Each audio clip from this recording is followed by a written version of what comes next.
মায়ের পরে আমি এটা ওইটা রান্না করে খাওয়ানোর জন্য যার কাছে সবচেয়ে বেশি আবদার করি সেটা হচ্ছে আমার বোন। বিশেষ করে আমি যখন বাসায় আসি ও প্রায় আমাকে বিভিন্ন জিনিস বানিয়ে খাওয়ায় আর প্রত্যেকটা আইটেম আমার ভালো লাগে। যেমন এই হোয়াইট সস পাস্তাটা আমার খুবই ফেভারিট। এটাও খুবই কম টাইমের মধ্যে কীভাবে জানি বানায়। গতকালকে বানাইছিল তো আজকেও বললাম বানাতে। আমার আসলে এগুলো রান্না নিয়ে অত আইডিয়া নাই, তোর কাছ থেকে শুনে এখানে দেখলাম। প্রথমত হচ্ছে গরম পানিতে আপনি যতটুকু পাস্তা খাবেন সেটা সেদ্ধ দিবেন, এবং এটা সেদ্ধ হতে হতে একটা মশলা বানাতে হবে। এটা হচ্ছে চিলি ফ্লেক্স, গোলমরিচ, লবণ, চিনি আর হচ্ছে লাল মরিচের গুঁড়ো। এগুলো হচ্ছে একসাথে মিশিয়ে এই মশলাটা রেডি করতে হয়। তো এরপরে ওই এটা সেদ্ধ হয়ে গেলে আপনার পাস্তা বা ম্যাকারনি যেটা বলেন, এটা সেদ্ধ হয়ে গেলে আপনি চুলাতে একটা কড়াইতে প্রথমত হচ্ছে ঘি দিতে হয়, এবং ঘি দেওয়ার পরে ঘিটার সাথে হচ্ছে ময়দা অ্যাড করতে হয়। এখানে কিন্তু আটা দিলে হবে না, ময়দা অ্যাড করতে হয়, এবং এটা হালকা হলুদ করে একটু ভেজে নিতে হবে।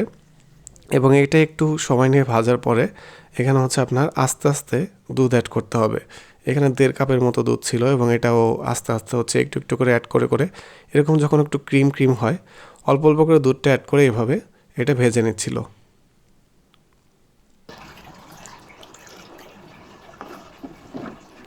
তো এটা একটু সময় নিয়ে এরকম নাড়িয়ে চাড়িয়ে হচ্ছে এটা প্রসেসটা করতে হবে। এরপরে হচ্ছে যে মশলাটা বানিয়েছিল যেটা বললাম সেটা এখানে দিয়ে ভালোভাবে মশলাটাকে এই দুধ আর ঘির যে মিশ্রণ সেটার সাথে এখানে মিক্স করে নিচ্ছে। তো এইটা হয়ে গেলে যে ম্যাকারনিটা সেদ্ধ করা ছিল, পাস্তা যেটা, সেটা এখানে এখানে দিয়ে দিতে হবে, এবং এটা ভালো মতো মিশিয়ে নিয়ে একদম শেষে হচ্ছে ম্যাজিক মশলা যেটা আছে, ম্যাগির যে ম্যাজিক মশলাটা, সেটা এখানে অ্যাড করে দিতে হবে। তো এটা বানানোর প্রসেস আসলে অনেক সহজ ও খুব কম টাইমের মধ্যে বানাই, বাট এটা খেতে আমার কাছে আসলে খুবই ভালো লাগে, তাই আপনাদের সাথে শেয়ার করলাম আর কি। এটা এরকম অনেক আইটেম আছে ও বানায়, বাসায় আমি খাই। আমার কাছে হচ্ছে খাওয়া ও রান্না করে দেয়।